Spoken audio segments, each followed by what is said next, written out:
Thanks to Events DC, we're able to take you behind the scenes on food, culture, and community right here in DC. They're helping make this podcast possible and helping shape the future of our city at the same time. Check out eventsdc.com to see what they're cooking up. Order up. It's another episode of In the Weeds, because I'm In the Weeds podcast with Chef Spike Mendelsohn. Let's go. Today's guest has been the connective tissue of DC's food and wine scene for decades. Nycci Nellis is the founder of The List, a go-to resource for everything happening in DC's restaurant and food world, co-host of the long-running Foodie and the Beast, host of the Industry Night podcast, and one of the city's most connected voices in food media. She's interviewed everyone from Thomas Keller to Anthony Bourdain and me, and today it's my turn to ask the questions. Welcome to the show, Nycci. I'm so excited to be here. Thank you so much. And don't get like a little high on your horses here. Chances are I'll be asking you questions as well. I like it right off the bat. Just so we know. Of course.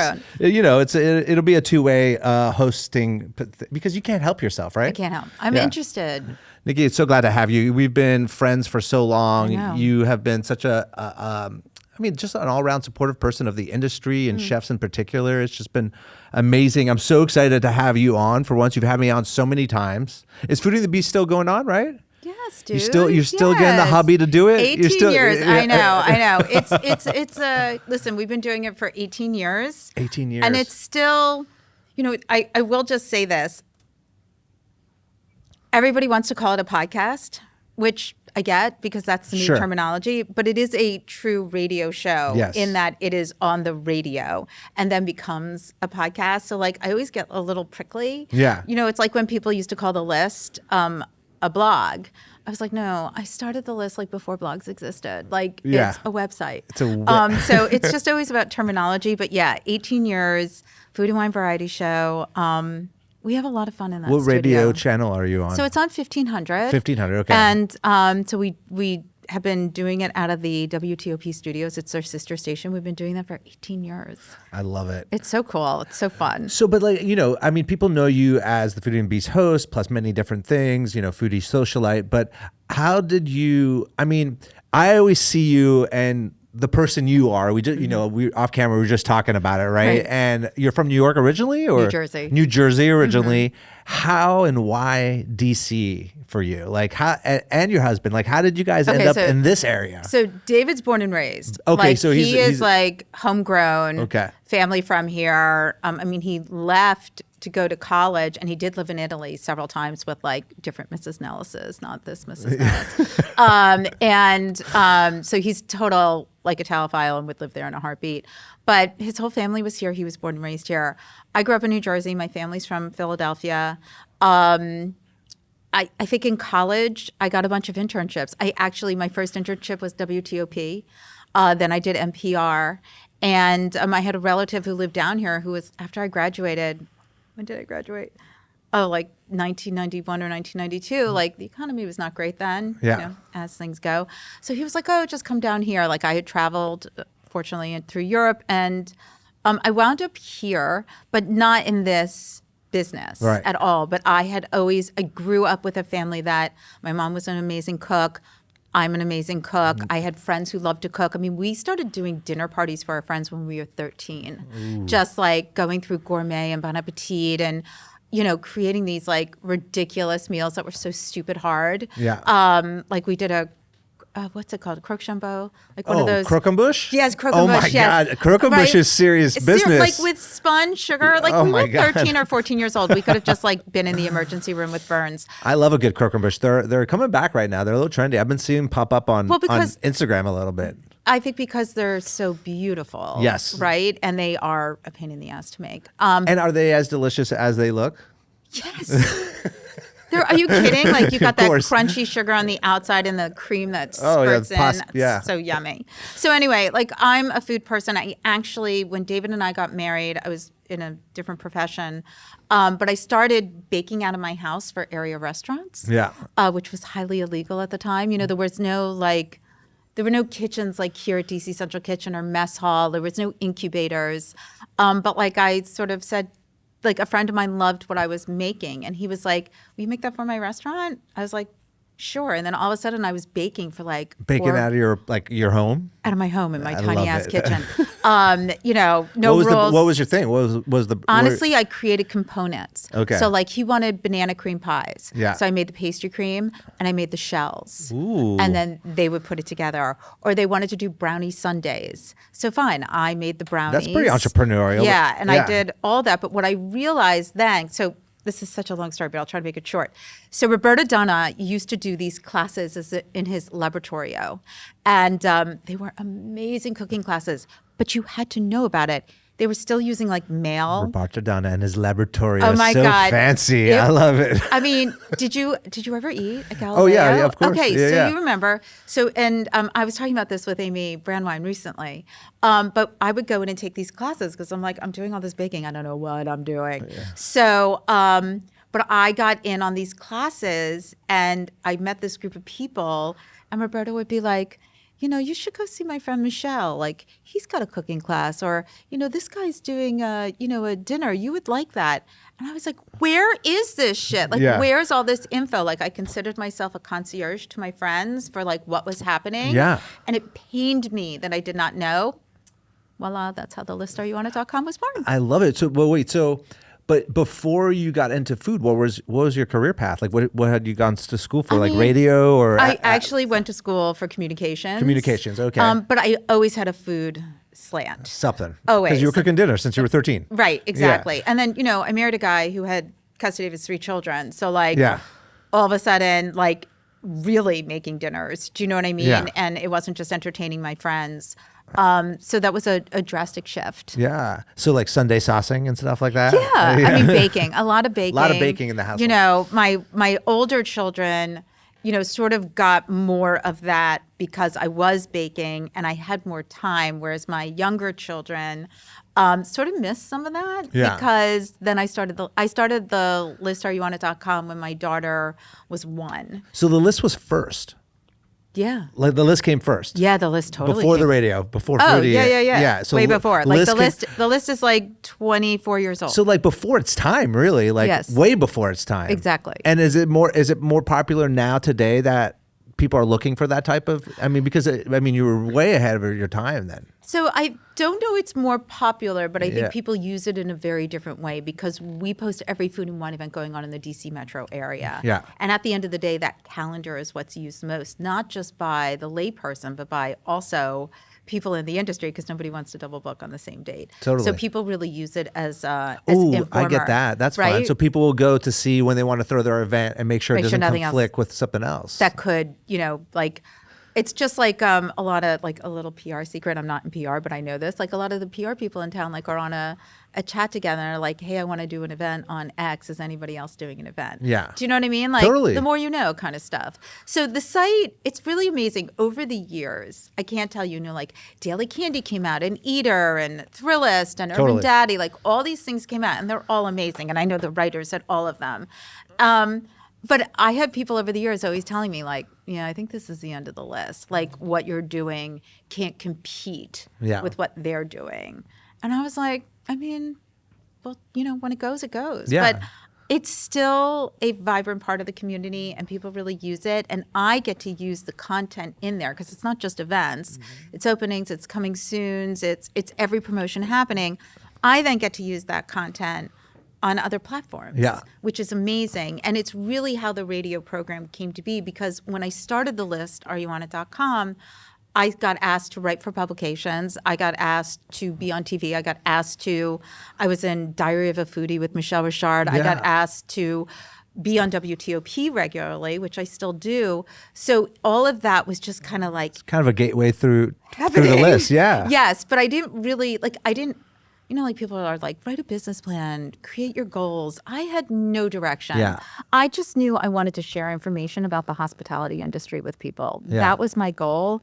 And then the radio program came up because of my being on WTOP and also my husband is in marketing. And they were like, this is something we could do. Yeah. So we were able to have that opportunity. It's funny how sometimes it's the things that are just like your passion product, you know, like things that you just want to do, the things that you love doing. You're not necessarily going into it thinking it's going to be a business, or you're not writing a business plan for it, but you're like, let me just do this thing. Let's see where it takes you. And I think that is infectious. People see someone loving what they do and they want to kind of support it, right? And take it further. I'm feeling the same thing. I told you before we started recording, like this is some of my favorite days, is getting on this microphone and talking with people from the industry now. Right. And it really came from just wanting to get in a room and chat with people, feeling a little disconnected. I don't do, you know, I'm not doing the festival, like a lot of the festivals. I'm not out there in the network as much. So this was like a way of just like, I want to see people and talk to them and hear their stories, you know? So, but don't you think also, and don't take this the wrong way, but like we're older. Yeah. And, you know, 20 years ago,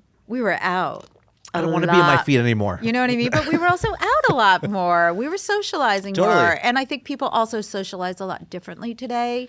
So, you know, people socialize online, on Instagram, on Kick, it's like the streaming world has taken over. It's insane. How do you feel about all this? I hope it's a pendulum. I hope it's a pendulum swing. You do, right? I really do. I hope we're like here in the swing, like we are as high as it can go, and then it's going to drop back to Is that normal. just because we're older though? Because if you ask young streamers, like they're like, no, this is the way we communicate today. Like we can communicate through playing video games. We can communicate through Kick and comments, and it's kind of baffling to me a little bit. But yes, I'm on your side. I'm on your side. No. So I say yes and no. I think it depends on who we're talking about. Yeah. So I saw this with the blog explosion, right? Like when blogs came out, everybody and their fucking brother had a blog, and there were some amazing blogs. Yeah. But I literally went from going to press events with like 10 people to like going to press events with like 120 people. Yeah. And it was amazing because there were people out there with great perspectives,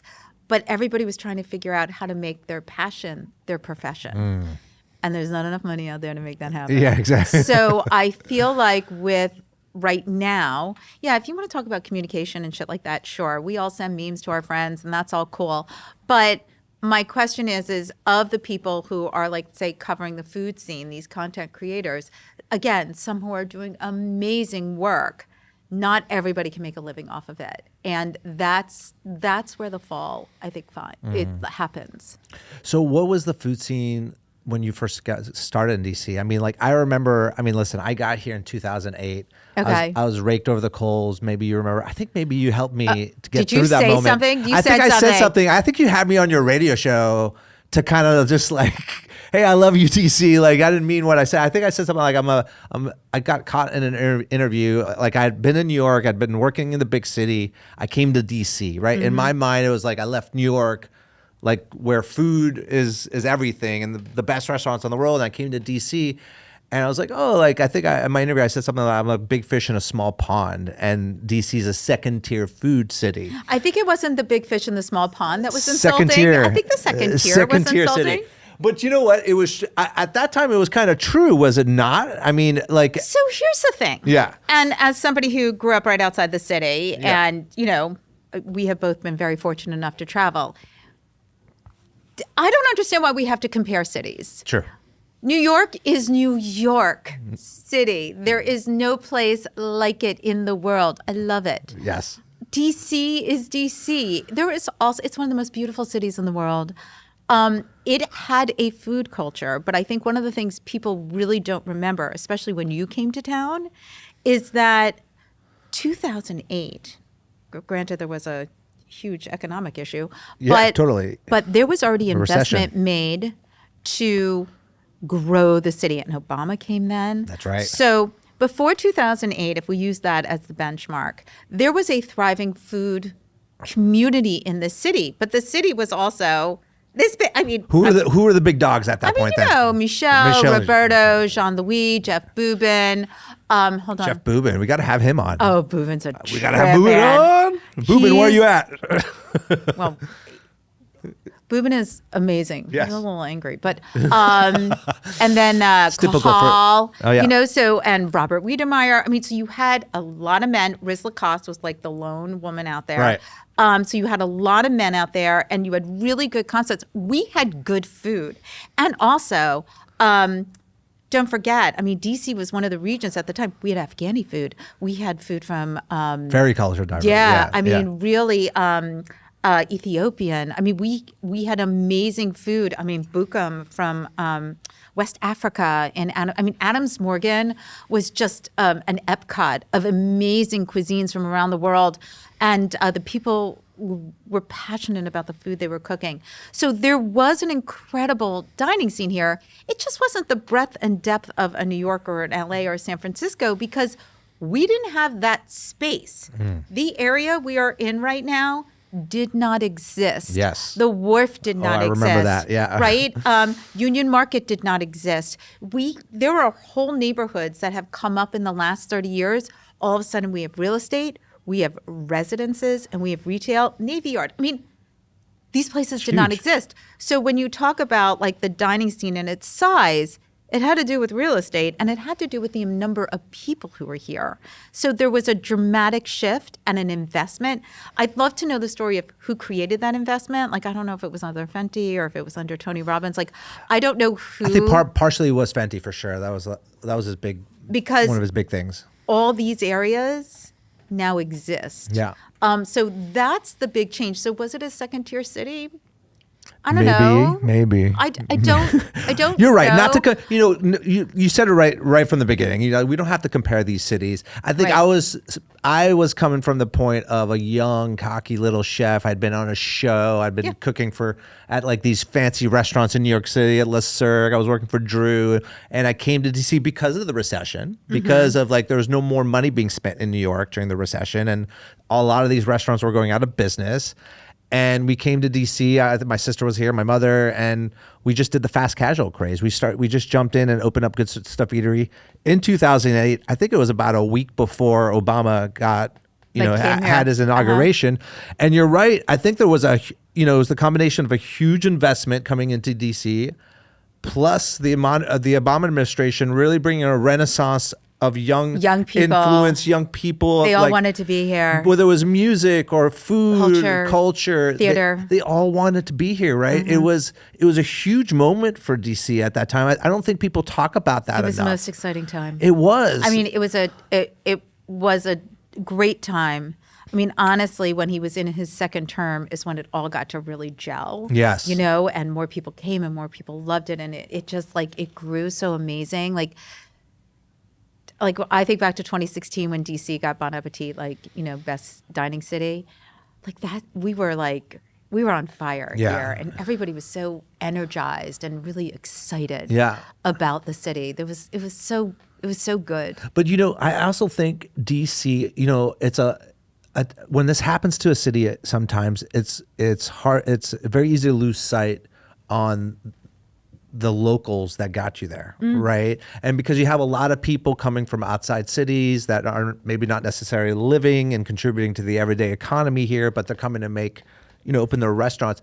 I think DC had the greatest balance of that. I thought we brought in, I think we did, all the big dogs, whoever it was, great restaurateurs, great chefs, celebrity chefs. I mean, to have Alain Ducasse open a restaurant here, or Daniel Boulou at some point in times, just kind of blew my mind, Yes, because I think they showed them the numbers of the people who were making a lot of money. I mean, let's be honest. Totally. And I mean, what I will say is what's always really interesting to me is that those carpetbaggers, if you will, who come from out of town to open up here. Carpetbaggers. The ones who do it correctly are the ones who stay, and the ones who don't.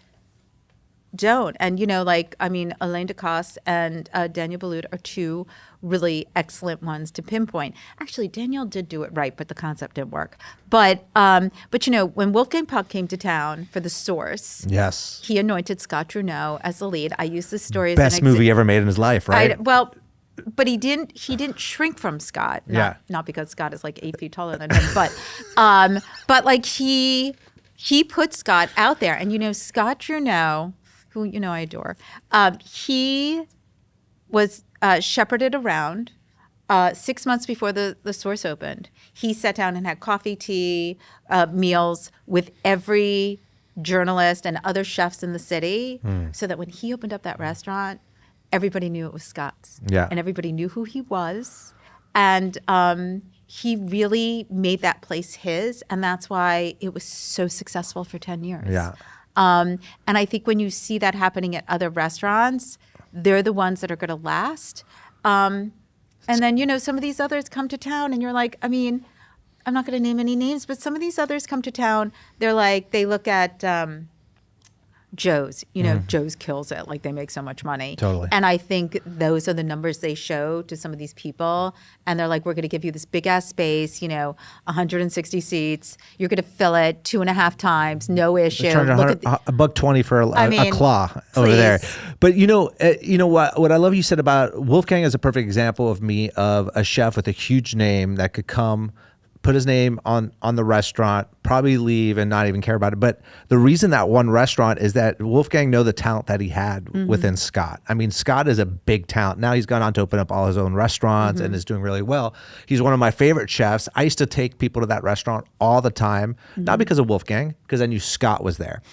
And, but you know, I do have a bone to pick with him. And I know you recently were just in Montreal. Yeah. And so Scott and I have an ongoing thing about bagels? About Montreal bagels. Okay. He thinks New York bagels, and I know you're from Jersey, so I think I may know where this goes, but I know you just were in Montreal. Did you go get a bagel? I got both bagels. You did, from Fairmont and St. Viator. Okay, well, let's start there. So Fairmont or St. Viator? Okay, so I'm going to back up. These are very important questions. I know. I'm going to back up because I don't want to insult anybody. Okay. So here's the thing. Yeah. You're not going to do like the whole thing, like it's not who's better. City. No. Okay. Are you kidding? Fuck no. No. They're not bagels. Okay. Oh gosh. So they You're talking about New York. It's like bread, right, with sesame seeds on it. No. I'm talking about the ones. Oh, you're talking about. So I think what happens. It's like pizza. So I grew up in New Jersey. Pizza by the slice. Like Pizza Palace in Randolph, New Jersey makes the best pizza ever. Yes. I don't even know if Is it's that your still childhood there. pizza? That's my childhood pizza. Okay. Big by the slice pizza. Beautiful. We used to walk up there as kids. And, you know, going into the city, we had Ben's, we had Ray's. Like that was the kind of pizza we ate growing up. But then, you know, if you talk to somebody who grew up in Montreal or California or Chicago, they have their best pizza. So I give that the same thing as New Jersey. Because to me, the bagel, like my dad used to take us when we were little to the deli in God knows where, New Jersey, and every Sunday morning, and he would get all the fish. And then, you know, the deli meats for the evening. Yes. And we would have, you know, the bagels and sablefish and kippered salmon. I mean, so yummy and so delicious. And there was no like weird, crazy bagel flavors. It was like poppy, plain, sesame, everything, onion, period. That was it. No strawberry cream cheese. I don't know what the fuck those people are doing.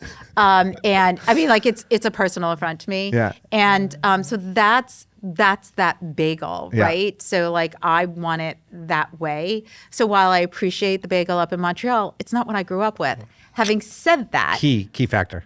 If I was living in Montreal and I too, after a night of going out, could get a bagel at 4:00 in the morning with cream cheese, I would be on that line as well. That's right. So I understand. I like your answer. Very DC answer there. Very. You're trained perfectly for this. Thank you. You're so meaty. You're so. Did you try Pop-Up Bagel yet in Georgetown that just opened? No. Okay, you're not going to either, are you? Because they got strawberry cream cheese on the menu. I will. I can't get behind. I was in like nobody wants strawberry cream cheese. Can we say this I don't together? Want strawberry cream Nobody cheese. wants strawberry but that's cream okay. cheese. You know what? No, I'm not going to yuck somebody else's yum. I am. Okay. I'm yucking it for that's you. Where you can do it. Okay. But to me, I'll tell you what I won't do. Okay. As a girl who did the clubs growing up, like I'm a club girl, right? Yeah. I like to go out. I never waited online. Okay, whether you wait in line, absolutely not. That is a fucking hard no. So whether I had to buy those guys the bouncer shots, like whatever I had to do to become best friends, like I always got in. So to me, when I see a line and I see people like happily just waiting online, I'm like, there's another bagel place around the corner. Or there's like, or like when I walk by Baked and Wired, and I love those girls, are amazing, but like there are still people online at Baked and Wired. I'm not Baked and Wired. Georgetown Cupcakes. Thank you, Georgetown Cupcakes. Yeah. But I am like, Baked and Wired is right down the street. Go get a good cupcake. Like, totally. I'm not a line person. Go get a moist cupcake, right? Yes, go get a cupcake. I can't wait online. And have you been into New York recently? Because seriously, they're waiting online everywhere. Yes. Like for everything, from like a latte to a bagel to a sandwich. I'm just like line culture. People just love waiting in line. I think I should just create the smallest possible restaurant so that there's just a line around the corner all the time. Oh, wait. Yeah. So in Montreal, next to The gnocchi place? Yes. How did I know? Is that the best concept ever? I've been trying to convince I just my don't family. know where you could do it here. Where could you do it in U Street, Georgetown? maybe Georgetown. You need it. You Street. need. I think you will. You know, it's interesting when people are eating the The gnocchi. I've been watching the gnocchi place. $5. People are $5. going there for lunch. It's not just like a late night place or anything like No, that. It's I was like there a in the casual. day. Like I went and bought bagels and then got online for the gnocchi. and got gnocchi. We conquered and divide. Some Yeah. of us got online for the bagels, some of us got online for the gnocchi. And Yeah. I was like, I didn't even know what I was getting online for. I was like, I just need to know what's happening here. It's concepts like that I just love. I just relish in seeing it happen. They have their sauce. It's gnocchi. Now they have their canned sauce. That's all they do. They have Right. a window. They got no seats. I mean, it's the most brilliant. It's pretty brilliant. Yeah, it's I just brilliant. don't know for the DC market where that is and the size of it, like you can do the math and you could be like, I see how they're making this work. U Street. I don't know. That's the problem. Next to a bagel shop somewhere. Who knows? Pop-up bagel. Next Pop-up bagels, pop-up gnocchi. Yeah. It's coming out right after. What's going on in the food scene right now, Nycci? What do we, what do we need to know about? Like, what has been happening? What is exciting you the most about DC at this moment? Tell me. I think DC is in a tough place right now. Got it. I do. And not that there's not amazing, amazing food here. There is. I think. Well, tell me why. I mean, you've been such a proponent of giving chefs a platform and a voice, right? Over and over again. You've had people on your shows. They bring you some goodies. You talk about the food. You promote the restaurants, and like. You're right. We're in a tough place right now. What do you feel is contributing to that? Well, there's a couple things happening. Yeah. I mean, listen, we came out of the pandemic. It was a tough fucking go for a lot of people. I mean, my business included, but the restaurants especially. And I think the restaurants in general, and this is not just locally, this is a national thing. Everybody had to twist and turn so much to figure out like how to do it. And they had to let go of staff. So now we have this huge conversation about labor. I heard you, who were you talking to? Was it the chef from Iceland? On one of your shows you were talking about you were like, we need to be mean again. You did this whole thing about being mean again in the kitchen. And exactly. I mean, yes, like the restaurants used to run a little bit better back then. But there was so much that's changed. Yeah. So I yes and no. I'm like, yeah, like I heard what you were saying. I thought it was funny. But I don't think people need to be mean to run a well-run kitchen. But right now, the stars are not aligning for kitchens to be successful. The rents are too damn high. I don't care what all those real estate guys said. I've had several, like I've had Asadorian on my show, like Stephen Ball. Like I know all of them. And they're like, it's not the rents. I'm like, no. It's the rents. And like I think specifically, like I think about what Mina is doing up in the City Ridge development. I know that it didn't do well with the review, but I love that restaurant. I think it's really good. But when I walked in, I was like, this is a really big restaurant. Like, I think it's 120. No, it's got to be more. It's got to be like 150 seats plus PDR. I was like, who do you, like, it's not in the middle of the city. It's not in the suburbs. It's still in the city, but it's in a development that is developing. And it's beautiful, gorgeous, and it's an Italian steakhouse. The food is great, but how many times did you think you were turning over? Like, there's no way they're doing 2.5, which should be what all restaurants do, right? Absolutely. They're probably doing 1.5, like maybe on the weekends they're doing 2. Yeah. The restaurants that I'm seeing, the restaurants that I'm walking into are so big. And I think the numbers that they're being sold on are inaccurate. And they're using 1 or 2 people, especially when they're bringing people in from out of town, to sort of be like, no, like people, you'll have 2.5. So the rents are too high is my first concern. The spaces that they're building are way too big. Just like we talk about that little gnocchi place. Like, I don't even know where you could do that because there's so few older spaces. Yeah. Like, I think that those kinds of things are rough. And then, I mean, to get really into the weeds on your show, but with chefs, is that everybody's trying to figure it out, right? Yes. After the pandemic, Staff was like, go fuck yourself. You let me go. I've got nothing. Can I say fuck on this show? Oh, because yeah, I've been saying totally. it. You just let me go. I had to figure it out. Sure. Now, I mean, everybody was trying to chase their tails and survive. So we lost a lot of really good people in hospitality that did not come back. Yeah. So that's problem number one. So you got a whole new slew of people who need to be trained. Okay. So labor is also an issue. And then you have people who are, and it's a lot of women, like Rose, like Hollis Silverman. And I talked to John Murray down in Nashville. He's doing things too, People Over Profits. Like everybody's trying to find a way to make the restaurant industry like a real job, like where people get time off and paid vacation and mental health and healthcare.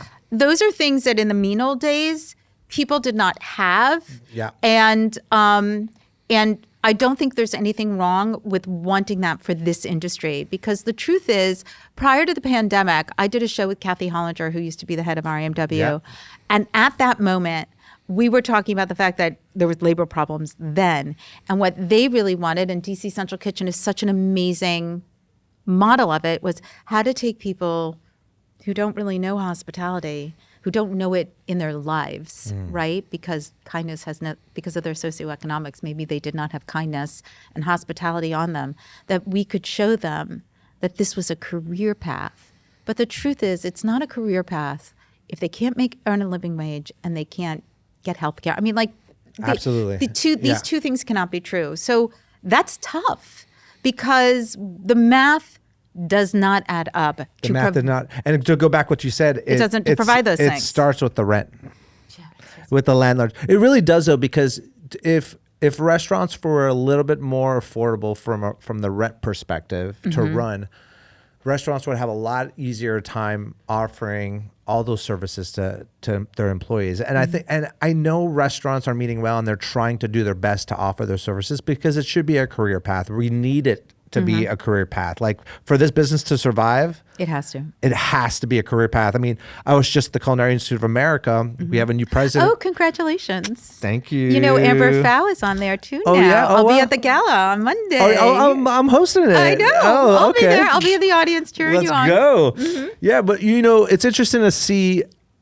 what they're going through. They've had a president there forever that was a chef. He came from a chef background. And now they have Michael Bacher, which came from a Google background, from technology. And he's looking at the last 80 years and what the Culinary Institute has been churning out, which is glorified line cooks with a degree of business a little bit here and there, depending if you're associates or you do the business degree. But they have to rethink the way they're educating culinary students today, right? And that's his major focus right now, is making it a university and looking at the business holistically, completely different. That we're not just putting people out there to cook food or be chefs. We're looking at entrepreneurs and technology and continued education, and so. They even have a journalism program now. And a wine program. Because I went there, just to interrupt you for a second. I went there like 8 or 9 years ago. It was a media thing. And I was like, first of all, it's like Hogwarts, right? It's Hogwarts. Everyone says beautiful.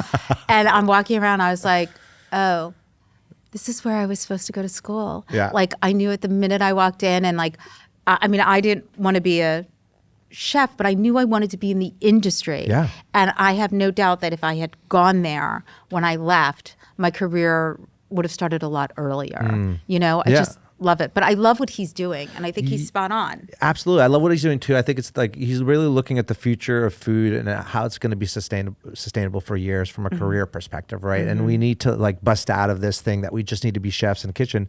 I mean, we talk about the survival of the restaurant business. You mentioned some of the big things, right? The landlords and the rents, the spaces. I keep telling people, do square footage. Look at your square footage as like everything to your business. You have to measure what you're building and how much business you're going to be able to do it. There's so much dead zones throughout the day with a huge restaurant, the overhead of having people like in the back of the house just to make sure you can execute the menu if 10 people walk in, for instance, right?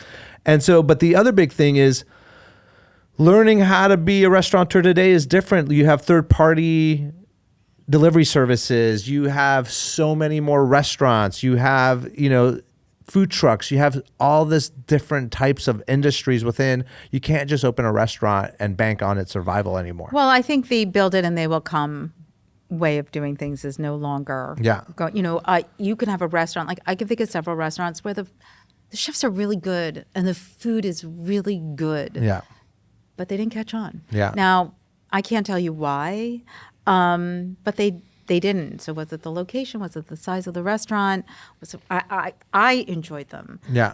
But also the days of going to a restaurant, the same restaurant, over and over and over again, is also kind of gone, right? Like, I think of my parents. Like, we would go into the city for dinner all the time, and my parents had their favorites. I mean, of course, they went to like all the, that's when Zagat's was like everything. And, my mom had her guide all scribbled on. But they liked going to places where people knew who they were. Yeah. And I think we live in a culture now where everybody is like, don't you know who I am? Yeah. So we are living in a different culture. And I love that restaurants can have all that tech information so that they can see who's coming in that night, or that they take your number when you come in and like they're like, oh, this is so-and-so. Like they can find out who you are so that everybody is treated like they're somebody. Yeah. Because everybody thinks they're somebody. Yeah. And that's the problem with the culture right now. Everyone thinks they're somebody. I totally agree with you on that. I still have, you see, my parents were a creature of habits as well. Like they had the few restaurants that they would go to all the time. That's me. I still go to my favorite restaurants. Like I was just in New York. There's a million restaurants there that have opened. I went to Babbo, right? Which is so good. Yeah. I mean, there's a new chef over there, David Ladner, but I mean, that's where I went because it's my comfort zone. I know what to expect. I feel like, I feel like family when I walk in, even though, no one really knows me there. It's just a comfort zone. And you're right. I mean, there's so many options out there today that it's hard to kind of, everyone thinks they're important. Tell me about awards recognitions and stuff, and I'd love to get your take on like the James Beard. And I'd love to get your take too. Here we go. This is where the podcast turns. Yeah, well, only because I think, listen, in the last 10 years, there's been a huge shift, right? Yeah. Like Michelin, more, I guess. Well, no, it's 10 years Michelin's been in DC. So Michelin.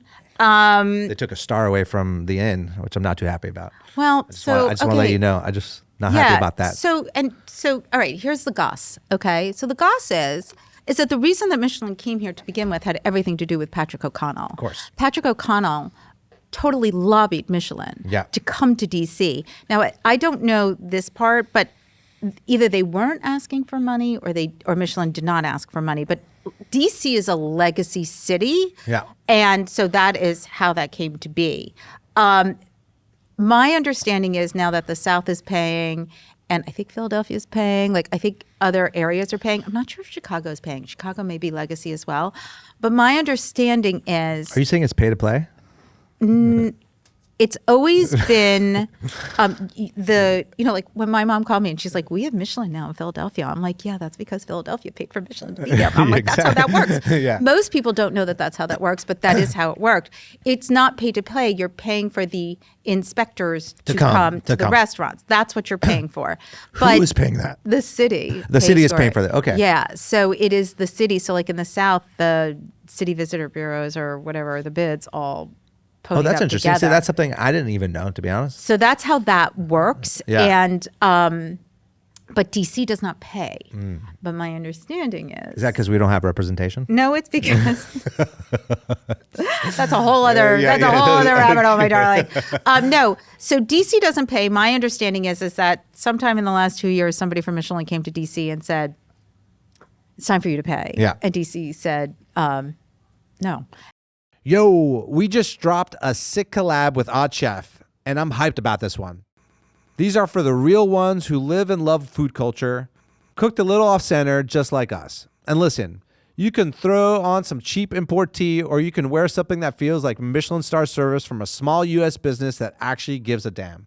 Grab the In the Weeds collab at oddchef.shop. And so now all of a sudden, if you look at the last 2 years of books, not only did we lose stars, but I mean, I can name a restaurant that just closed, but like 2 years ago when it was still there with a star, I was like, nobody is going into that restaurant. And let's be honest, like the Michelin star and Michelin in general, like being in the book is good. It is, you want to be in there. You don't want to not be in there. That's for sure. Yeah. But that star changes people's businesses. There are restaurants that were on their last leg in 2016. They got a star, and now one is closed. But because people outside of this country really use Michelin, and I think this country is now getting more into using it. I don't know if James Beard drives the math. I think I don't know. I can't answer that for restaurants. I know Michelin does. Yeah. And same thing with World 50 Best. Like, I don't know, because that's another one, right? Yeah. And then you got Rising Stars. Like, there's all these, and Eaters Awards. And I mean, You've got a lot of awards. There's a lot of awards. Got the Rammys just locally. Right. And the Rammys, which, I'm the co-chair gala. Like, I'm a strong supporter of. So to me, they need to open up an award for best food podcast. So don't you agree? No, no. I'm okay with it. I mean, you can. I mean, I'll give you the Rammy. You can win. I just sort of feel Come like on, you're co-chair. You don't need the Rammy. I just sort of feel like right now the question is for you. Yeah. Like, is it? And pardon the expression, is it just a dick measuring contest? Like, who gets a James Beard? And, I'm involved with the Beards and I love them. And I think they're the most transparent out of all of them. I mean, you're talking to a guy that has completely ignored and never bought into any of it. I mean, that's a little bit of a lie. I've bought into the Michelin guy because growing up, I wanted to have Michelin stars. I followed every fancy French chef. I went and worked at the north of France at a Michelin star restaurant through Michelin. I respected the Michelins. I had read about them from all like the books from all the chefs I read about. And so that guy to me was something that meant something, especially in Europe, traveling throughout Europe. I feel like it's got its brand in the United States.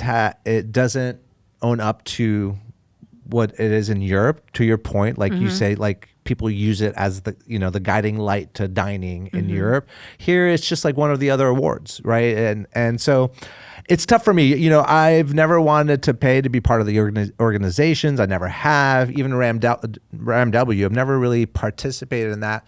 And it doesn't mean like I don't respect the people that win and go do it. I just think that there is so much people in this business.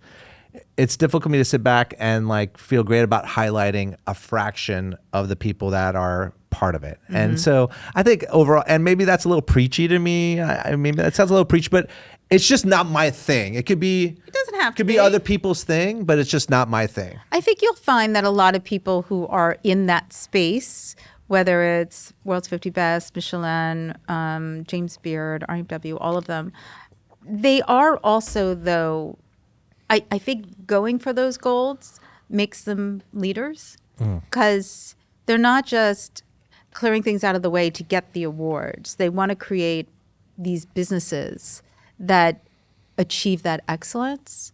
And I think that does say something. So I'm not against any of it, actually. Yeah. Like, I'm for it. And I just think that there's a lot of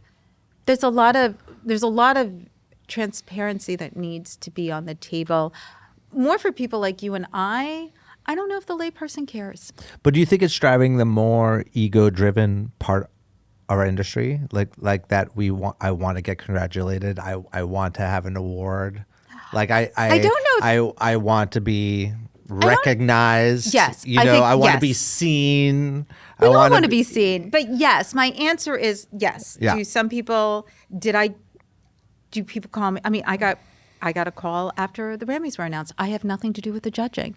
I don't even know if they knew what my role is, but they called me and they're like, how could we not be nominated? And I'm like, I have no idea. Like, well, what was your whole take on like the responsibility of winning awards like that? Like what just happened with Renee and all the backlash that happened with him? Like where do you stand on that kind of stuff? I mean, I think with Renee, here's the thing.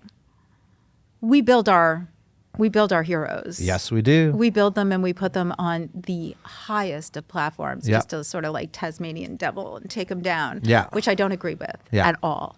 So the thing that I thought that was really missing from Julia Maskin's story, or the rabbit hole I would have preferred going down, and I think you also mentioned this, not about her, but just in general, like he had 40 people working for him for free. Yeah. Like free. Yeah. When he was told he had to pay his interns, he was like, well, I can't do it. Yeah. He could not create the product without free labor. That's right. What does that say? Yeah. Like, I mean, what he's doing. So I don't think you can call his work I can't say the word, transformative, transformational. Transcending. Yeah, like, people yeah. are like, he did change the food world, but he didn't change all of it. He could put it on the plate, but he couldn't figure out the back of house. Yeah. And so to me, listen, was he an asshole? Absolutely. And his behavior, but everybody knew about his behavior. Yeah. And those things came out like in 2016 or 2017.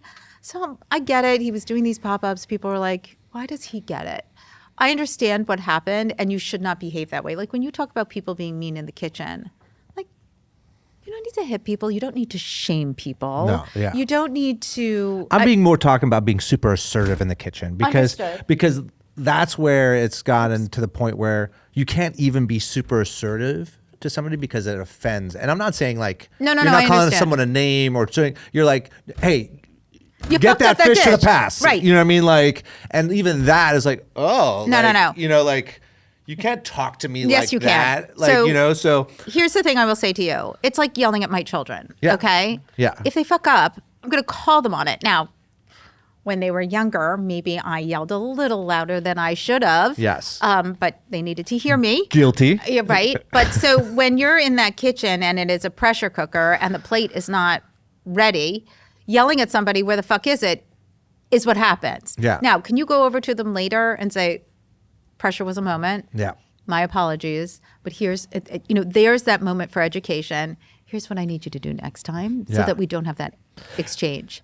I don't have a problem with the education component. And I also don't have a problem with somebody losing it in a way that we all do.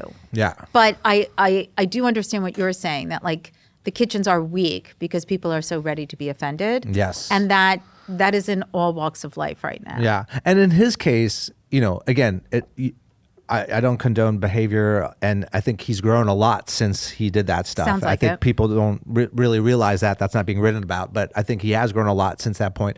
But to command excellence to the level that you do in a kitchen like that, from a person like that, things fall off. Do you know what I mean? Like you're not paying attention to maybe everything that you need to do because you're at that level. If you're just at mediocrity right here and you're not, you have a little bit more grasp of the team, I guess. You know what I mean? Like you're paying attention more to the things. So, it's unfortunate that with that level, some of this comes with it.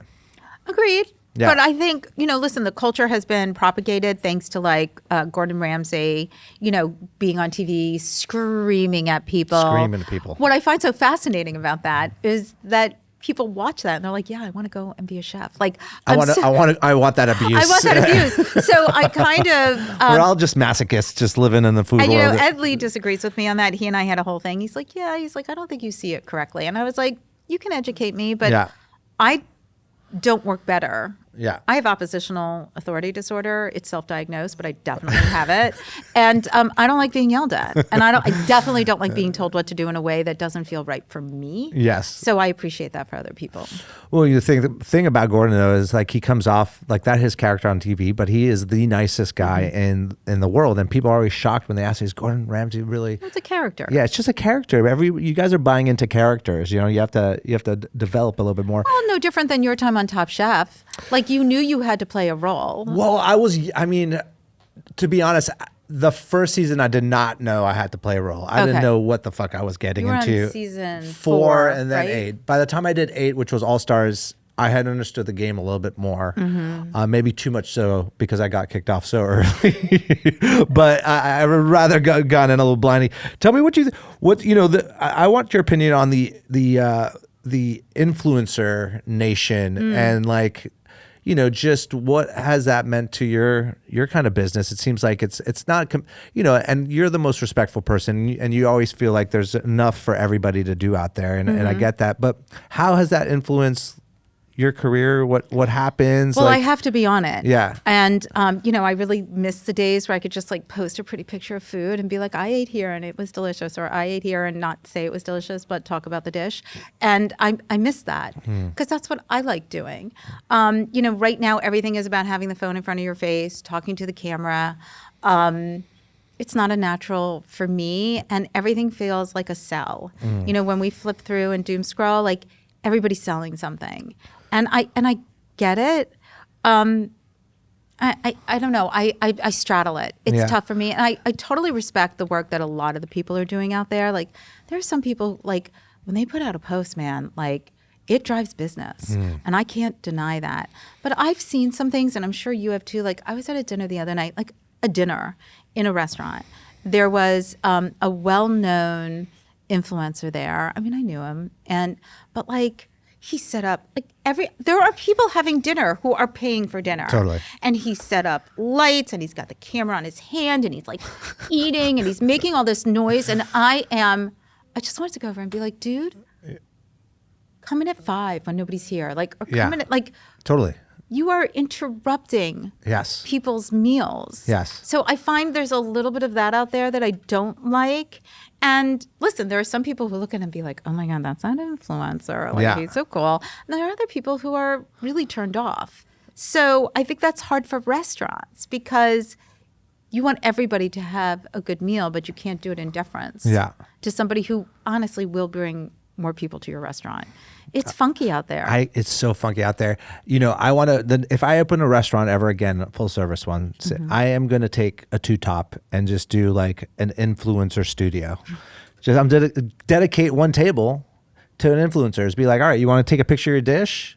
Take it to that little area, set up your cameras, and just do your thing. So smart. Yeah, because it's just so disruptive to everything else. Everything that's going on. When we talk about Michelin, like, I know he lost a star, but Patrick, so it's very interesting. We were filming the documentary I did on him during his Michelin chase. Okay. I don't know if you saw it. It was called The Inn. It's a delicious documentary. It's on Amazon, I think. Oh, okay. But you could watch it. So I produced. So a funny story about Patrick and I. When I was at culinary school and I was looking to go work at Relais and Chateau in the north of France, I had mentioned it to him because I stood in line to get my book signed, the one with the scallop on it, right?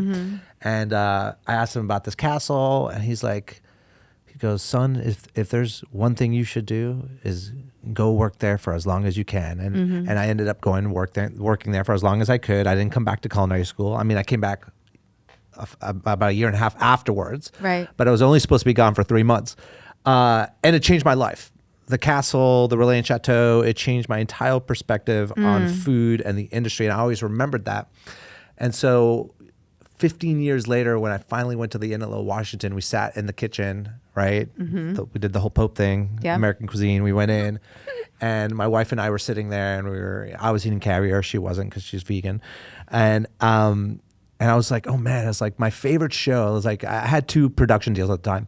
I was like, oh, I would love to do a show where I just get to go travel to Relais and Chateaus, of course. Why not? Me too. And eat champagne. Can we do this one together, maybe? Oh my God, are you kidding? I'm a Relais Chateau fan. Like that is where we stay. So I'm totally with you. Yeah, and the working name was like Caviars and Castles, or Castles and Caviar.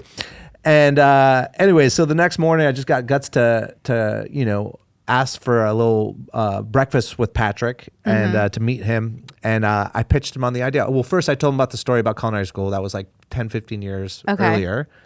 And then I pitched him the show. And for the first time ever, he's like, I love the idea. He's like, but can you do a show first on the Inn only? And I was like, yeah, absolutely. That sounds very Chef Pat. Do it all about me. Yes, it should be about me. Forget about all the other Relais and Chateaus. It should be me. It should be about me. Yes. He's the head of North American Relais and Chateau, so I know he has a love for the Relais and Chateau And culture. isn't there like something called like, look, there's an internet, anyway, go ahead. Yeah. I can't remember the name of it. But yeah, I'm a huge Relais and Chateau junkie. Like Me too. I love, there's nothing I enjoy more than going and staying at and I'm very fortunate, guys. I feel like I'm, Mr. No, understood. But there's nothing I enjoy more than a Relais and Chateau. And the reason why, for me, if I may just add, is because even though they're, you know the level of service you're going to get, but they're always funky, right? So funky. There's always like something very where you're unique like things about them. Right. So it's not like this my pleasure sort of thing, and it's not like every room looks the same, and it's sterile. I mean, not that there's not amazing hotels out there. Don't get me wrong, but there's something to a Relais Chateau that is incredibly unique. Yeah, and especially Patrick. I mean, during COVID, he had over 1 billion media impressions because of the mannequins he put in the restaurant, which was so creepy. I mean, who does that? We went there. We were filming during that time, and we were like, all these mannequins. What's the name of the show again? Because I want to watch it. It's called The Inn. Okay, a delicious documentary. Oh, I can't wait to watch it. You're gonna love it. You're gonna love it. But yeah, no, he's a special guy. The cheese guy at the inn in Washington is so funny. God. Cameron, he comes in, tells you all the cheese jokes. He's so cheesy. He's so cheesy. My face just hurts from laughing every time I see him. But not only that, like. Here you are at this 2 or 3 Michelin star restaurant, and they're walking around with a cheese cart that moves. Yes, you know what I mean? Yes. And even their way of taking care of you is very informal. It's formal in an informal way. Yes. Like it's respectful, but there's a little like sort of wink in their eye with everything, and that feels good. Yeah. I'm mad they took a star away. I don't think they should take it from a legend like that. What are you doing? The man's accomplished everything. Why are you taking a star away? I think they're doing it because they want money. Yes. That's what I think. Money hungry Michelin people. Don't you have enough money? I think they want money. Are you guys into tires too? Well, don't you have a tire company? But also, don't you know, like, I can't tell you how many people tell me, they're like, oh, by the way, this person's like really in tight with Michelin. So like, I can't believe how many people like say things that cannot possibly be true. Like, totally. This person's totally in with Michelin, or they're a inspector. I'm like, no, they're not. Nobody knows. They're not. Nobody knows. That's why we don't know. It's totally different. And I think what's going to be most interesting is what happens with World's 50 Best. Yes. Because I think they are really looking to come up, shake some stuff up, right? As a real competitor. Ooh, do you know something I don't? No, it's just what I'm seeing, with the launch of, they were World's 50 Best internationally, and now they have the North American, and I just think they have it. I don't know anything, but what I'm seeing is they have plans. I like that. Yeah. Isn't it crazy Michelin started as a rubber company, like tire company? I know. Isn't it just we dictate where we go eat the finest food in the world from a tire company? Yeah. It's kind of crazy to me. Well, but people used to drive around. No, I get why and they wanted to. I don't think people know that backstory because they just take Ubers now everywhere. But no, but when I was young and like my parents, I don't know why, but we all drove to Florida in the car together. And my mom had a mobile guide for all the restaurants. Of course. To stop in. So it wasn't Michelin, it was mobile. And that's how she would find restaurants. Yeah. I mean, there was no internet. Like, that's how you did it. You just had to figure it out. Yeah, it's so funny how that came to be. So tell me, what's working what's like working for you in the industry these days? I mean, we talked about like what's dysfunctional about the industry. We talked about just like the COVID years, and we've talked about how this, what I've really loved about you is like you're involved on such a high level of the food industry, from all the organizations you're associated with, all the chefs that you highlight, but you've done a lot of work for small businesses as well. It's not like you're only chasing celebrity chefs to be on your show. You've had countless amount of small businesses. It feels like those are the ones that are hurting the most these days. Wouldn't you agree? Absolutely. Yeah. And so what do you see, what have you seen working for these businesses? Like is there any hope out there? Well, I think there is a lot of hope out there. One of the things that I think is really exciting is people who are trying to figure it out, right? Look at John and Jill, right, with Rye Bunny. They closed Tail Up Goat, but they were inspired by, what's her name? Arjav, I can't think of, and Tracy out of Austin, Texas. They have birdies. So they were inspired by what they were doing there. So people are trying to find ways to make concepts work where the finances are different. So I think what they're doing is really interesting because it's kind of it's counter service, but not real, but with the hospitality. Yeah. So you could go in, you wait online, you order everything, wine, etc., cocktails, whatever you want, your sparkling water, and then you find a table, you sit, and you have a flag like a la Panera, and then they bring you the food. It's like fine fast. But it's coursed. Yes. Which is important, because one of the things that would stop me is like, nothing is worse to me than getting all the food on the table all at once. Like I like to, I don't want to be in here for 5 minutes. I want like some time. I want somebody to think about it. That's like one of the things, like it's a real, like my ears always go up when somebody's like, well, chef would really like you to order everything. And I'm like, okay, are you going to course it for me? Because I want to take some time here. And then, everything just shows up. And I'm like, or I can just order as I want to. So you're not into the tapas culture, or you will do the I love it. I mean, but in a traditional setting, you want course tapas. But I don't want all the things on my table all at once. It's too much. It's too much. I agree with you. Also, the tables are too small. I can't fit all those plates, so it doesn't work. Yeah. I love like when I walk into a restaurant and they want to do small plates, but the plates are really large, and you have a table smaller than this, and you can't fit all of them on the table. Yeah.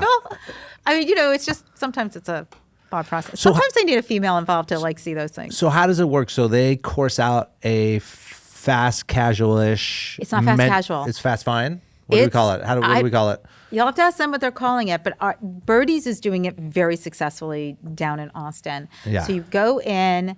You go up to the counter, and they come and they talk to you, while you're waiting. Yeah, like a host. And then, but see, that's the thing. Like, they kind of take out several pieces of labor. So when you sit down, there's nobody asking you what kind of water do you want. When you sit down, nobody's explaining the menu to you. When you sit, you can get those things. Like, if you finish your drink, you can order another one. You can do all of that. But there's just a couple pieces that are taken away.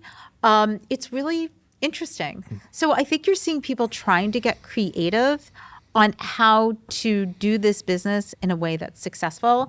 And then the other thing I think I'm seeing, which is I'm just struggling with it, and I don't know if it's specific to this area, but I'm seeing either really, really expensive restaurants open, right? Like super, super expensive, that I think are catering to a very specific. Yeah, it feels like those restaurant things, like the business is there still. Yes. Yeah. And then everybody else trying to figure out, like, how do we get in front of the day-to-day people? And what I hope for us, not just in DC but nationally, is like, Europe is great and the restaurants are terrific, but like, people in Europe don't eat out the way people in this country eat out. And there's a real appreciation of food in Europe that we don't have here, which is why like school lunches are terrible, or things of that nature. So I don't want only the 1%ers to have really good restaurants. Well, do you think the fast? I totally agree with you there, but I almost feel like it's heading there. And and tell me what you think. There will be a space for expensive dining. Always. Okay.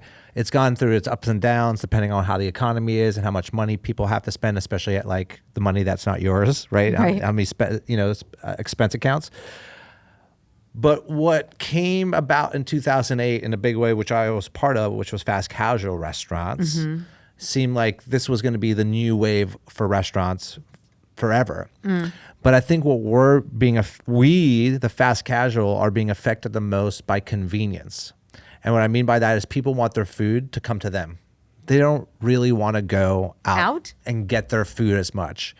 I mean, that's like speaking a foreign language to me. No, I'm with you. It's the same thing to me, but the proof is in the pudding. No, you're right. About over 40% today, if not more, food orders in fast casual restaurants come from third-party delivery system.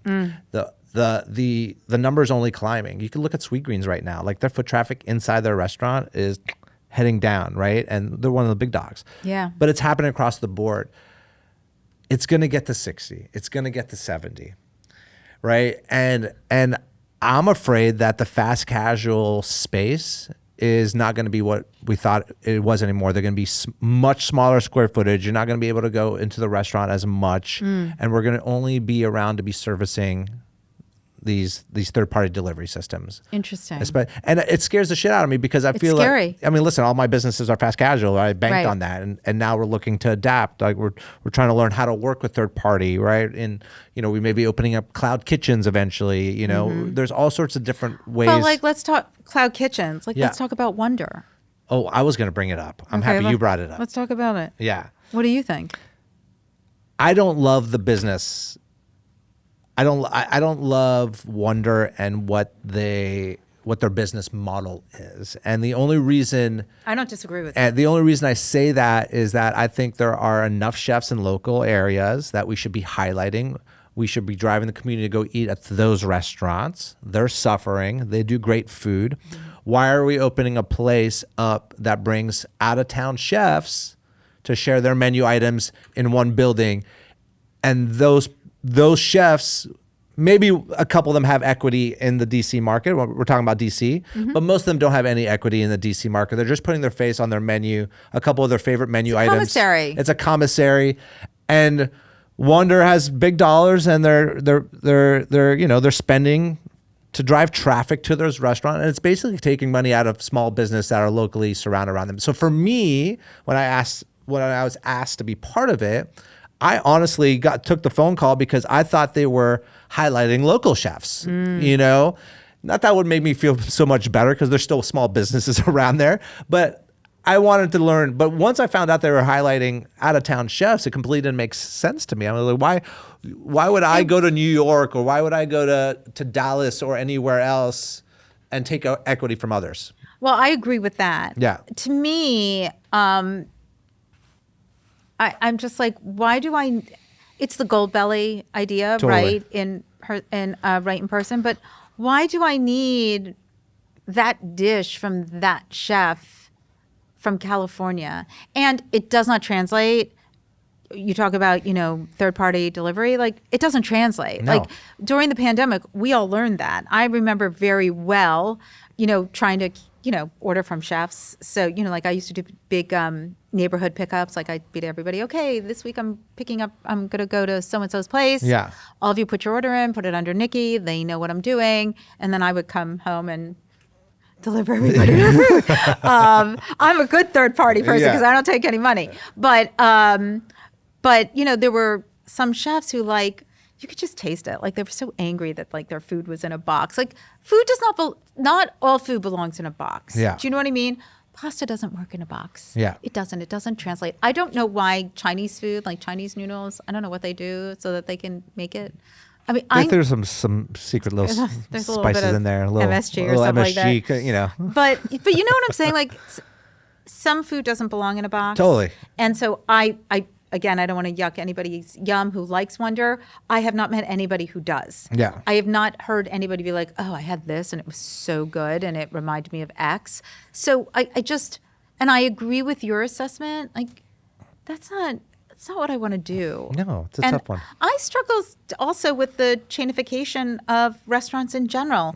I don't want, like, when Momofuku opened here, I was like, but I have cats, and I have cats, Katsuya. Yeah. Like, I'm going to go support Katsuya. Yeah. Not that I didn't want to support Patrick Curran, who was working there, who's amazing. But I was like, I like going up to New York and having Momofuku. Well, that's the thing, right? It's almost even some of those dishes from Wonder, right? Like, you've heard about the dishes if you're in the foodie world, and it should be something special for when you're traveling to that region. You want to go there. You want to go support that community. You want to support that dish that you've heard about and you've talked about. The same thing with Momofuku. You want the experience in New York. Mm-hmm. It's hard to replicate. To your point, like, you don't know, like what you said before, there's no rhyme or reason what makes a restaurant successful, right? Mm-hmm. At times, especially this day and age, right? With so much noise. It could be square footage. It could be the timing of the concept. Sunny side of the street. Right. It could be the sunny side of the street. Mm-hmm. And so once you have a hit on your hands, like a Momofuku in New York City, whatever made that a hit is because it was there at that time. And so you pick up that same menu, you pick up that same concept, you drop it in another city, hoping that the press is going to drive. You're not going to have the je ne sais quoi of the restaurant when you walk in. Agreed. You're not going to get that, right? And we've seen it time over fail. I think people are starting to not do that as much. Well, but I think also it's the dining public, right? Yeah. Like, you and I, the people we talk to, are not the general dining public. Yeah. And the general dining public, like, I love using my parents as an example. Like, they are avid diners. I mean, they eat out all over. They travel, thank God. They're so lucky that they get to do that. And they, live in Philly, but they're up in New York all the time, and they get to go all these things. But they have a sense of entitlement when it comes to what is supposed to happen in a restaurant. Yeah. You know, so like, I don't know who gave the first drink to somebody who was waiting too long for their reservation, but like, they should be shot. You know, like, you know, well, we had to wait for 15 minutes for our reservation. And I mean, they didn't give us anything. I'm just saying, like, there's that thing out there that people think restaurants owe them. And one of the things I want to change for the hospitality industry is that the restaurant doesn't owe you anything. And I say this line all the time, but like, if I go to my doctor's office and I have to wait an hour to see my doctor, I don't get a free vial of Botox. Like, I have to pay for every fucking vial. Yes. Like, do you know what I mean? But like, people expect so much from restaurants. It's crazy. So much. You know, oh, I have a charity. Can we get a gift card? Like, welcome to my inbox. I can only imagine. And I feel bad. I mean, I have to reply back. You know, the answer is no. I was like, guys, I'm tapped out. And I'm listen, sorry. I'm with Chefs for Equality. Do you know what I mean? I mean, as the, you know, co-chair of that fundraiser for the Human Rights Campaign, we do go to restaurants, but I am really understanding and amenable to how restaurants can participate, because I know it's rough out there right now. Yeah. You know, and I think people have to be more aware of it. Nycci, tell me, I mean, we spoke about it a little bit earlier. And you know, we won't bring up the bagels again, but do you have a love letter for Montreal? I know you just took a trip there. My God. Tell people a little bit about I haven't finished writing it to post on my site yet, but like my little travel guide. So I went for Montreal Luminaire, their huge festival in February, and I was whisked all over the place. I ate in just some of the most incredible restaurants, but it was really the people I met that was so amazing. And the neighborhoods are also different. And I'm a walker. Yeah. And it was freezing. Tough time of year to walk. But I you did it. Walked. I mean, one day I did well over 20K. Like, I really walked the city. And I did the farmer's market, and the art scene there is amazing. But was your first time there? It was my first. Wow. Well, I mean, I went when I was younger, but nothing to recall. But what I thought was most interesting was the way, I always say DC is really specific with the chefs because everybody plays so well in the sandbox. And I really saw that in Montreal. And actually, the other thing I saw that was really interesting, and I was not prepared for it at all, was the history, because the museum was doing a history of restaurants, basically, in Montreal. And it was an incredible, incredible history. I did not know about the Jewish big time involvement in Montreal. Oh, yeah.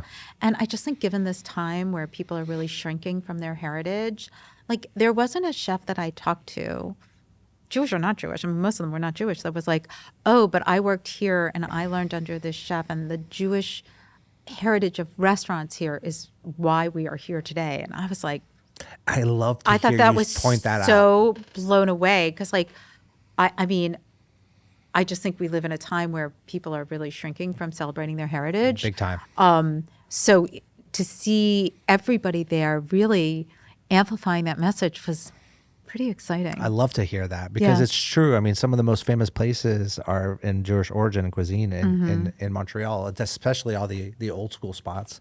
Was there anything that stood out? Where'd you eat? Oh my God, I wish I had my notes in front of me, because I don't have my notes in front of me. We ate at what? Oh, because they now have Michelin stars. Yes. So I'm trying to think of first night. God, we ate at so many restaurants. Why can't I think? I need to look at my notes. Oh, that's okay. We don't want to spoil it too, because you're going to post it. So. I'm going to post it, but I ate at some of them. Oh, Bar George. Bar George. I had so much fun at Bar George. Bar George is the perfect place for you, by the way. Oh my God. I was like, I texted my girlfriend when I got home. I was like, when we come up, we're going to Bar George, and we'll be staying much later than I stayed tonight. Like, it was just a party. You know what's interesting about, there's such a unique, like, and I saw it more than ever on my last trip. You know, I go for a birthday trip every year over there, and it's usually a couple different guys. I play hockey with Chuck Hughes, who owns Garde Manger down there. But I took Eric Greenspan. He's a West Coast chef, and he's opening a deli called Miche. Okay. Right? And so we were doing Jewish deli research, basically. I mean, we went to them there. Yeah, and he was so surprised. I think he, to your point, it's not a very known thing. he underestimated the Jewish businesses and culture and delis of Montreal. He did not think it was going to be, and I took him everywhere. I mean, we went to Snowden Deli, we went to there. Schwartz's, you know, we went to all the places, and now I see him cooking the menu. He keeps sending me posts. He's like, oh, this one's inspired by Walensky's. He's doing like a salami sandwich on the West Coast now. And so it's just great to see someone that you took on a trip just really lean into it. But what I thought was interesting, and we don't have to go down the rabbit hole on it, is that they called it smoked meats. Yes, it's smoked meat. Right? Yeah. And I was like, right. But here's pastrami. It's pastrami. In America, it's pastrami or corned beef. Right. But it's smoked meat in Montreal. Yes, it's smoked meat. Yeah. So it was such an education for me. Yeah. And we sat with the guy who now owns Snowden, grandson. Yeah. And got to speak with him. And just to hear his family story. It's just, I was just blown away. And can you tell me, how old was the grandson? Oh, he was like 75. Okay, that's the best part about Montreal. We went to Beauty's, which is a breakfast place there, and we were talking to Larry. He's also the grandson, which is like 85 years old. But that's what you have in Montreal. Yes. You have these people that are running these legacy establishments that were, you know, from the grandkids that are running them now. It's crazy. I think the thing I walked away with the most about Montreal, especially in the food scene, is that everybody really is happy. Yeah. They're really happy there. Like, they really love what they're doing. They love the city. Like, they were all ambassadors for the city. Yeah. And I feel like in the States right now, we're kind of in a kind of moment. So I'm hoping that we can swing back from that. We got to learn from our neighbors over there. Exactly. Our Canadian neighbors. Well, I'm so glad you did that trip. If you go back to Montreal, I recommend going in the summers or something like that. There's a great festival called Just for Laughs. Okay. And I'll have to give you all my recommendations. Okay. All right. I think it's come to the time to play this game, Nycci. Are you into it? Yeah, I love games. Is there anything we didn't talk about that you want to highlight? I think we really talked about everything. Can you tell people where to find your stuff at real quick? Yeah. So follow me at NYCCINELLIS. The show Industry Night is on the pod, but it's also on the VOD, so you can see it on YouTube. And Foodie and the Beast is every Sunday at 11 a.m. on 1500. Of course, it's a podcast as well now. And the listareyounit.com. If you're in D.C., it will tell you every Food and Wine event happening in the D.C. metro area. Foodie and the Beast every Sunday for how long now has it been? 18 years. 18 years. I know. Do you take filming breaks, or like how do you No? We need to talk. I need to figure out how to do this. We we'll take a week off here or there, but we probably do 48 shows. Wow. 48 shows a year. Incredible. I know, it's insane. Guys, go tune in. All right. Okay, so thank you. all right, so we got a game. Yeah. And I got rules to read. So these are your cards. Okay. All right. It's head chef game time. Uh-oh. It's time to play head chef. So I've got a stack of kitchen tape cards, obviously. You're going to hold them up to your forehead one at a time without looking. Okay. I'm a notorious cheater. You are, right? Yeah, that's fine. So am I. That's the only when I win my board games at home. Yes. I'm going to put 60 seconds on the clock to guess as many as I can. Then we switch. Most card guess wins. Okay, that's basically it. And so I'll go first. Fair. And you basically have to describe what's on it. Okay, you got it. All right, Yes. All right, so you understand. It took me a few to understand. Okay. So all right, we're gonna put the time right there. All right. Okay. Doughy. Pizza dough. Bread. Sourdough. Jewish. Yeast. Bagel. Montreal bagels. Shabbat. Oh, challah. Mm-hmm. Love it. DC. Mumbo. Noon. Martinis. Happy hour ties. brunch. Salads with salmon on top. Salmon. It's a restaurant. Steak it's salad. A diplomat. Ties. Martinis. Don't know. Pass. DC. Okay, pass. Oh. You do this in your domicile. I did this. It's how I started my business. Stage. Externship. You do it in the kitchen, usually a mixer, an oven, maybe some cupcake tins. Baking dough, pastry making, dough, cookie domicile making. would be the key word Domicile, here. pass. Okay. Suck at this game. Oh, it's really hot right now. Like, everybody's doing this. You have to have a blank way of eating in your restaurant. It's usually like 4 courses or 6 courses or 12 Tasting courses. meals? Tasting Boom. menu, Oh, close enough. Tasting menu. All Close right. enough. Damn, I'm done. No, I feel bad. Power lunch. Power lunch. I should Nice, I should have known martinis. that one. I should have known that one. It's hard to put them together. I think we need a 3-minute clock. Okay. Is it? I'm going to request from the progressors. Can I do one more? I'm going to do one more. All right. Do one more. I wanna Did do you one more. look? We're going to do 2-minute ones. Okay. Okay, let's do it. Oh, well, that's what's happening right now. A podcast. No. Cheating. When you're on the mic, but nobody's talking. Silence. Muting. Silence. Okay, so somebody. Silent kitchen. No. Wait. So when we expire, we're done. When we expire, we have. next. I am horrible. Oh, this is really good. You mentioned it earlier. Little bubbles of fish eggs. They're so delicious. Caviar. Yes, very good.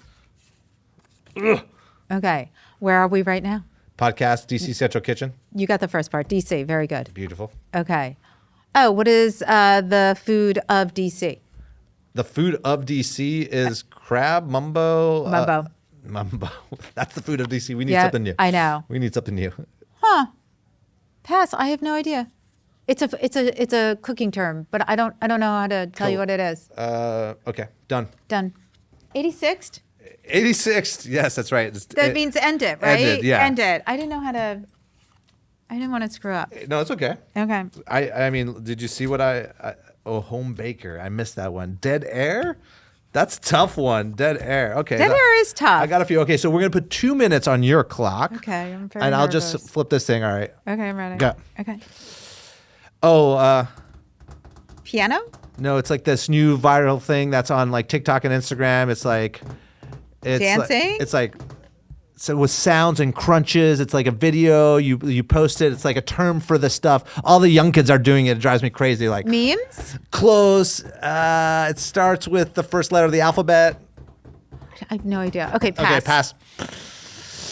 Oh, you were just talking about this. It's one of the drinks that would have at the power Martini? lunches. Yep. Oh, we're doing it right now. Podcast. That's perfect. Not to be confused with a radio show. Yep. Thank you. This is when someone gets a meal for free. It's An influencer. No, well, yeah, yeah, but the Copped. It's yeah, there you go, copped. perfect. Can you cut that? This is my hometown.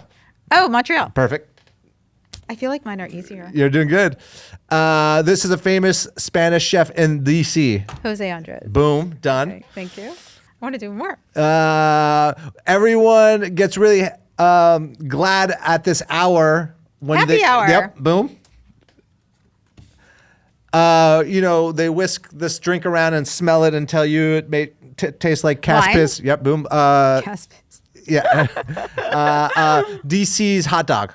Oh, Ben's Chili Bowl. What's it called? I can't think of the name. I know what it is. It's like there would be. I know what it is. I can't think What's of an it. Arnold Palmer? It's like it's made of Half- lemon.